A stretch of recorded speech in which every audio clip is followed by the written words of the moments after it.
इस वीडियो में हम chapter 38 liver and biliary system का अप्लाइड फिजियोलॉजी पढ़ेंगे क्योंकि ये बहुत इम्पॉर्टेंट है। Applied physiology disorders of liver and gall bladder. First कौन सा हमारा डिसऑर्डर है? जॉन्डिस और इक्टेरस। जॉन्डिस और icterus is the condition characterized by yellow coloration of skin, mucous membrane and deeper tissue due to increased bilirubin level in blood. Jaundice की condition में क्या होता है? हमारे स्किन और म्यूकस मेम्ब्रेन और जो डीपर टिश्यू होते हैं उनका कलर येलो हो जाता है। क्यों होता है ये yellow colouration? Because of increased bilirubin level. Blood में जो हमारा बिलिरुबिन लेवल है ना वो ब्लड में इंक्रीज्ड हो जाता है, बढ़ जाता है, जिसके वजह से हमारे स्किन, म्यूकस मेम्ब्रेन और डीपर टिश्यूज का कलर येलो हो जाता है। इससे ही हम जॉन्डिस कहते हैं। The word jaundice is derived from the French word John meaning yellow. Normal serum bilirubin level is 0.5 to 1 mg/dl। जो हमारा नॉर्मल सीरम बिलिरुबिन लेवल है वो कितना होता है? 0.5 to 1 mg/dl। Jaundice occurs when bilirubin level exceeds 2 mg/dl। हमारा normal कितना होता है? 0.5 to 1, लेकिन जब हमारा 2 mg/dl से ऊपर होता है, बढ़ जाता है बिलिरुबिन लेवल, तब क्या होता है? जॉन्डिस। जॉन्डिस कब होता है? जब बिलिरुबिन लेवल बढ़ जाता है 2 mg/dl से ऊपर। यहाँ पर टाइप्स ऑफ जॉन्डिस दिया गया। Jaundice is classified into 3 types: pre hepatic और हेमोलाइटिक जॉन्डिस, हेपेटिक और हेपेटोसेलुलर जॉन्डिस, पोस्ट हेपेटिक और ऑब्स्ट्रक्टिव जॉन्डिस। तो आप लोग ये जॉन्डिस के कौन कौन से टाइप है वो याद रखना: pre hepatic, hepatic, post hepatic. Pre hepatic को हम हेमोलाइटिक जॉन्डिस कहते हैं, हेपेटिक को हम हेपेटोसेलुलर जॉन्डिस कहते हैं, पोस्ट हेपेटिक को हम ऑब्स्ट्रक्टिव जॉन्डिस कहते हैं। तो फर्स्ट हम प्री हेपेटिक हेमोलाइटिक जॉन्डिस के बारे में पढ़ेंगे। प्री हेपेटिक और hemolytic jaundice. Prehepatic or hemolytic jaundice is the type of jaundice that occurs because of excessive destruction of RBCs, resulting in increased blood level of free bilirubin.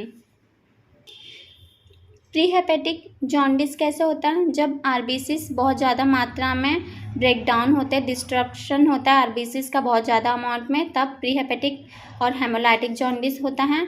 और इसके वजह से क्या होता है? जो हमारा ब्लड लेवल है वो इंक्रीज्ड हो जाता है फ्री बिलिरुबिन का, जिसे हम अनकॉन्जुगेटेड बिलिरुबिन भी कहते हैं। In this condition the excretory functions of liver is normal. इस कंडीशन में जो एक्सक्रीटिव फंक्शन होता है लीवर का वो नॉर्मल होता है, but the quantity of bilirubin increases enormously. लेकिन जो बिलिरुबिन का जो क्वांटिटी होता है ना वो बहुत मात्रा में इंक्रीज हो जाता है, बहुत ज़्यादा अमाउंट में इंक्रीज हो जाता है। The liver cells can not excrete that much excess bilirubin rapidly. जो लीवर सेल्स है वो इतना ज़्यादा अमाउंट में, जो इतना एक्सेस अमाउंट में बिलिरुबिन है ना वो बहुत तेज़ी से एक्सक्रीट नहीं कर पाते हैं, जिसके वजह से क्या होता है? Unconjugated bilirubin is insoluble in water and is not excreted in urine. और जो हमारा ये जो अनकॉन्जुगेटेड बिलिरुबिन हमने देखा ना वो इनसॉल्युबल होता है वाटर में, जिसके वजह से वो यूरिन के थ्रू यूरिन में एक्सक्रीट नहीं हो पाता। So it accumulates in the blood resulting in jaundice, जिसके वजह से ये ब्लड में एक्यूमुलेट हो जाता है, जम जाता है और जॉन्डिस हो जाता है पेशेंट को। Formation of urobilinogen also increases resulting in the excretion of more amount of urobilinogen in urine.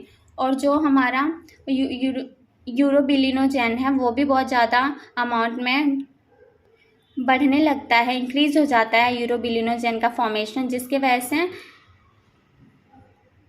जो हमारा यूरोबिलिनोजेन है वो यूरिन में एक्सक्रीट होने लगता है। यूरोबिलिनोजेन ज़्यादा अमाउंट में यूरिन में एक्सक्रीट होने लगता है। Causes prehepatic jaundice. Any condition that causes haemolytic anaemia can lead to haemolytic jaundice. कोई भी कंडीशन जो हेमोलाइटिक अनीमिया कॉज करता है ना, वो हेमोलाइटिक जॉन्डिस भी कॉज कर सकता है, जिसे हेमोलाइटिक को हम प्री हेपेटिक जॉन्डिस भी कहते हैं, आपको पता है। Common causes of pre hepatic jaundice are, causes क्या है ये प्री हेपेटिक जॉन्डिस के? Renal disorder, hypersplenism, burns, infections such as malaria, hemoglobin abnormalities such as sickle cell anemia or thalassemia,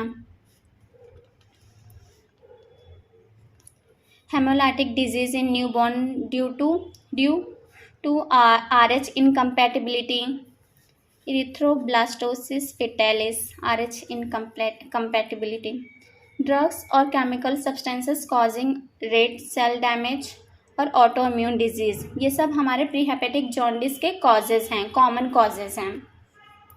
second हम हेपेटिक और हेपेटोसेलुलर जॉन्डिस के बारे में पढ़ेंगे। Hepatic jaundice is the type of jaundice that occurs due to the damage of hepatic cells. Hepatic jaundice कैसे होता है? Hepatic sales के डैमेज के वजह से हेपेटिक जॉन्डिस होता है। Because of the damage, the conjugation of bilirubin in liver is decreased. Damage के वजह से जो कॉन्जुगेशन होता है बिलीरुबिन का लिवर में वो कम हो जाता है, and liver fails to excrete bilirubin, जिसके वजह से लिवर बिलीरुबिन को एक्सक्रीट नहीं कर पाता।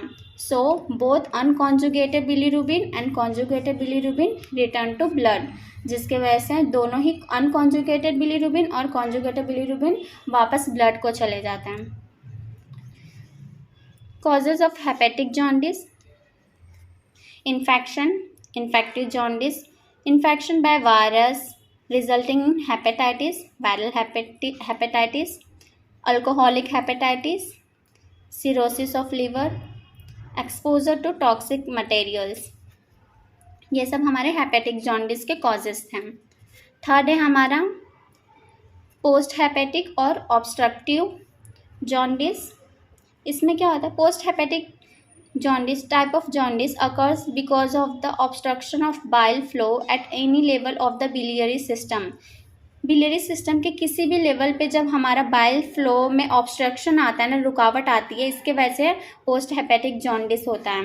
The bile can't be excreted into small intestine, जिसके वजह से जो बाइल है वो स्मॉल इंटेस्टाइन में सिक्रीट नहीं हो पाता।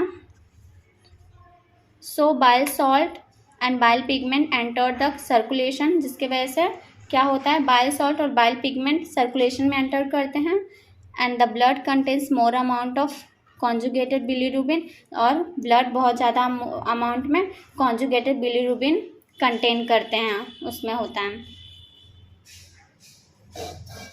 कॉजेस क्या है पोस्ट हेपेटिक जॉन्डिस के? Gall stones and cancer of biliary system और pancreas. Jaundice in newborn babies. In newborn babies, because of high count, RBCs are destroyed in large numbers. This increases blood level of bilirubin. Newborn babies में high count के वजह से जो RBCs है वो बहुत ज़्यादा लार्ज नंबर में डिस्ट्रॉय होने लगते हैं, बहुत ज़्यादा अमाउंट में डिस्ट्रॉय होने लगते हैं, नष्ट होने लगते हैं, जिसके वजह से जो ब्लड लेवल है वो बढ़ जाता है बिलीरुबिन का, and they develop jaundice because of their liver is not fully developed. और वो जॉन्डिस हो जाता है न्यूबॉर्न बेबीज़ को, क्योंकि उनका जो लीवर है वो फुल्ली डेवलप नहीं हुआ रहता है। दैट मच बिलीरुबिन एक्सक्रीट, मतलब उतना अमाउंट में बिलीरुबिन एक्सक्रीट करने के लिए जो उनका लीवर होता है वो डेवलप नहीं हुआ रहता है, इसलिए न्यूबॉर्न बेबीज़ को जॉन्डिस हो जाता है। सेकेंड है हमारा हेपेटाइटिस।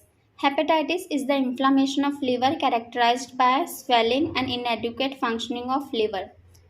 हेपेटाइटिस में क्या होता है? लीवर के इन्फ्लामेशन को ही हम हेपेटाइटिस कहते हैं, और इसमें क्या होता है? स्वेलिंग होता है और लीवर जो है इनएडिक्वेट फंक्शन, मतलब प्रॉपर अमाउंट में इनएडिक्वेट, नॉट सफिशिएंट, इनएडिक्वेट मतलब पर्याप्त अमाउंट में फंक्शन नहीं कर पाता, जितना उसको करना चाहिए वो उतना फंक्शन नहीं कर पाता लीवर, इसे ही हम हेपेटाइटिस कहते हैं। हेपेटाइटिस में बी अक्यूट और क्रोनिक। हेपेटाइटिस अक्यूट भी हो सकता है और क्रोनिक भी हो सकता है। In severe conditions it may lead to liver failure और death.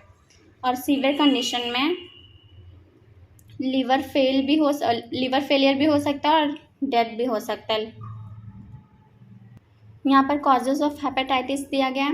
Viral infection, viral hepatitis, bacterial infection like leptospirosis and Q fever, excess consumption of alcohol, excess administration of drugs like paracetamol, poisons like carbon tetrachloride and aflatoxin, Wilson disease, circulatory insufficiency, inheritance from mother during parturition। ये सब hepatitis के causes हैं। इन सब reasons के वजह से hepatitis होता है। यहाँ पर जॉन्डिस इन न्यूबॉर्न बेबीज़ में physiological jaundice and pathological jaundice के बारे में बताया गया है। तो हम एक बार देख लेते हैं। Physiological jaundice develops if bilirubin level increases between 6 to 8 mg/l within 48 to 72 hours after birth. Physiological jaundice तब होता है जब बिलीरुबिन लेवल इंक्रीज हो जाता है 6 to 8 mg/dl के बीच में और within 48 to 72 hours after birth. Physiological jaundice last only for few days. और ये जो फिजियोलॉजिकल जॉन्डिस होता है वो कुछ दिनों के लिए ही होता है, कुछ दिनों तक ही होता है, उसके बाद वो ठीक हो जाता है। पैथोलॉजिकल जॉन्डिस में क्या होता है? High bilirubin level results in pathological jaundice.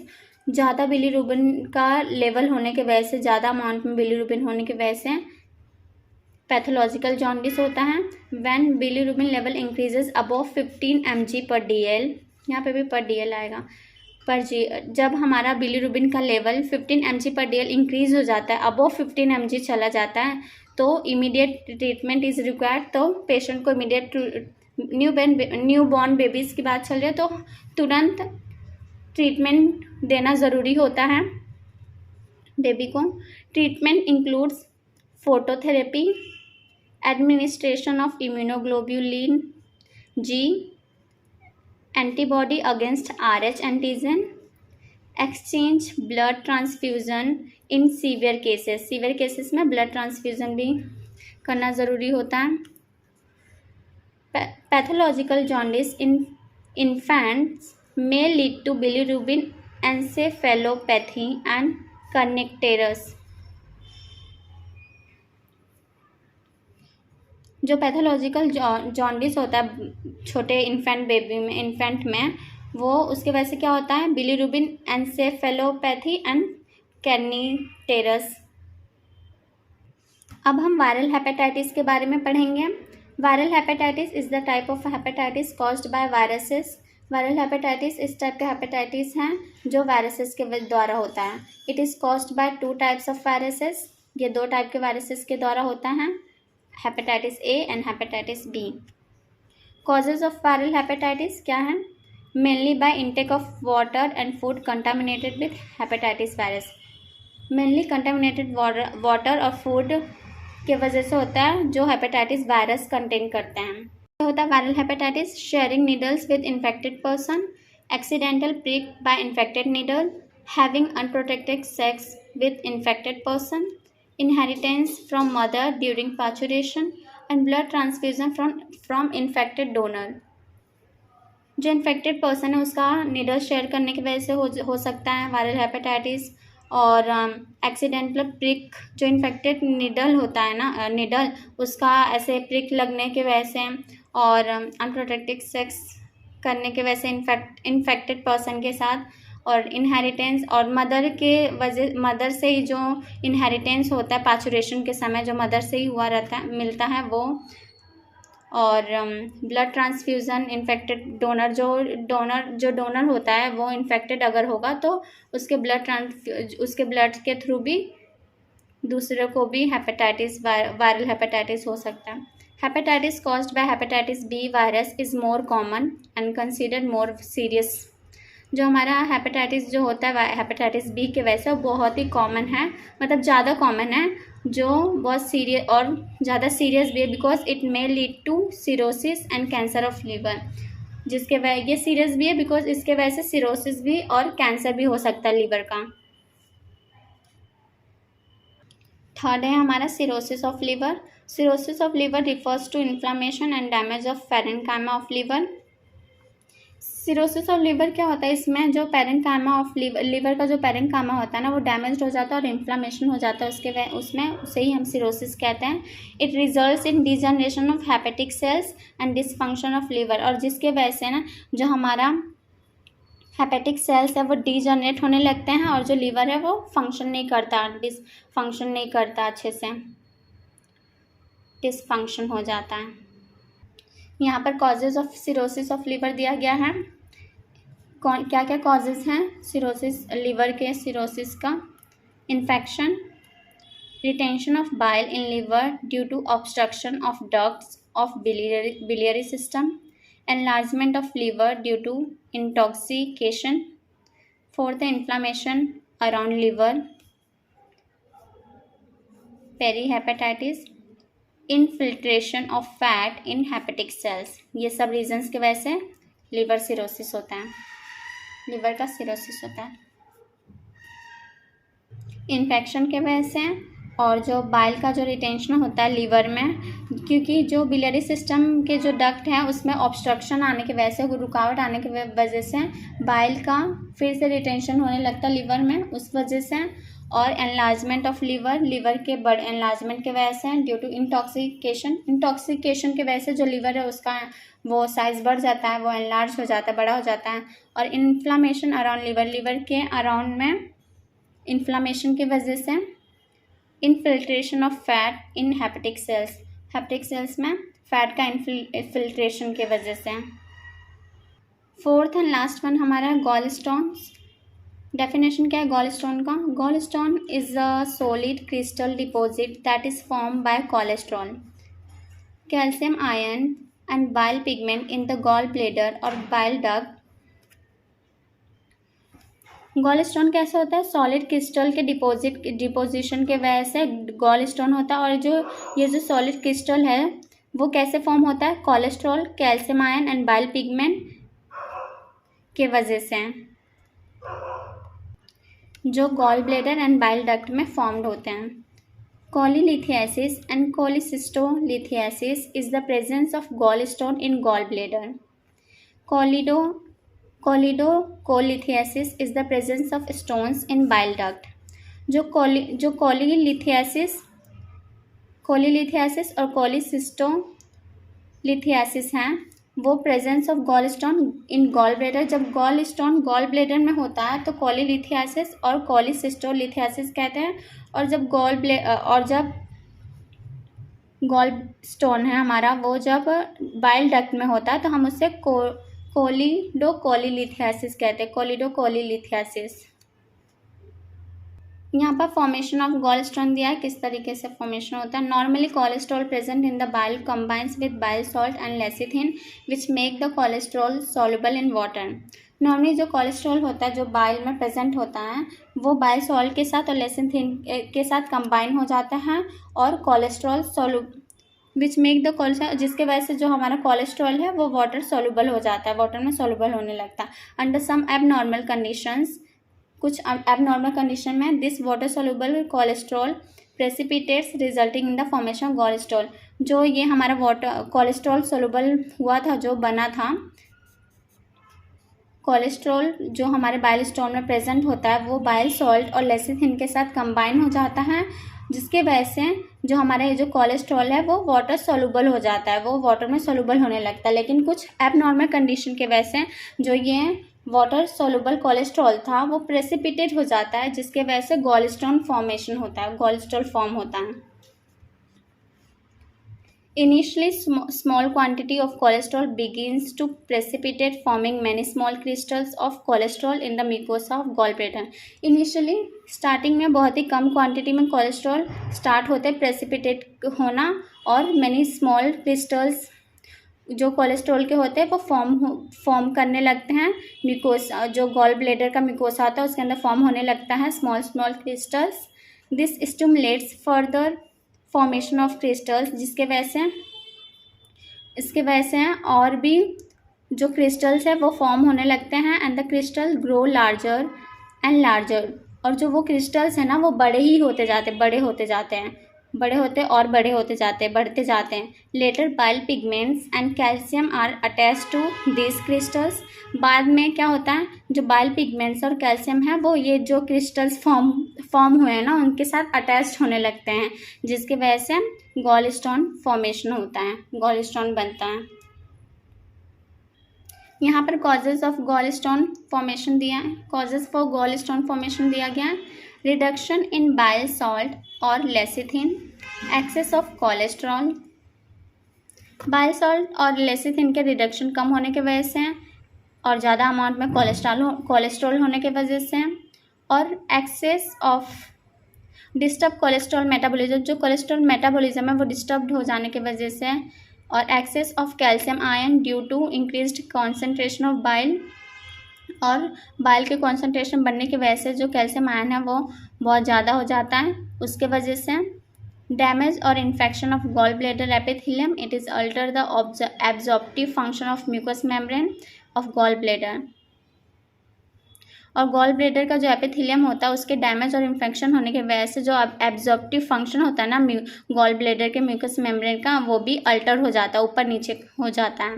उस वजह से sometimes there is excessive absorption of water even bile salt leading to in increased concentration of cholesterol. और बहुत ज़्यादा वाटर एब्जॉर्प्शन और बाइल सॉल्ट के एब्जॉर्प्शन के वजह से क्या हो जाता है, कोलेस्ट्रॉल का कॉन्सेंट्रेशन बढ़ जाता है, इंक्रीज्ड हो जाता है, और बाइल पिगमेंट और एंड कैल्शियम आयंस का भी।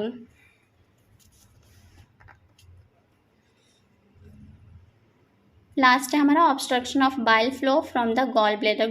गॉल ब्लैडर से जब बाइल फ्लो में रुकावट आने लगती है, ऑब्स्ट्रक्शन आने लगता है, उस वजह से भी गॉलस्टोन फॉर्मेशन होता है। ये सब कॉजेज दिए गए थे कॉजेज फॉर गॉलस्टोन फॉर्मेशन। तो हमारा chapter 38 liver and biliary system complete हो चुका है। तो मिलते हैं नेक्स्ट वीडियो में, तब तक के लिए बाय बाय।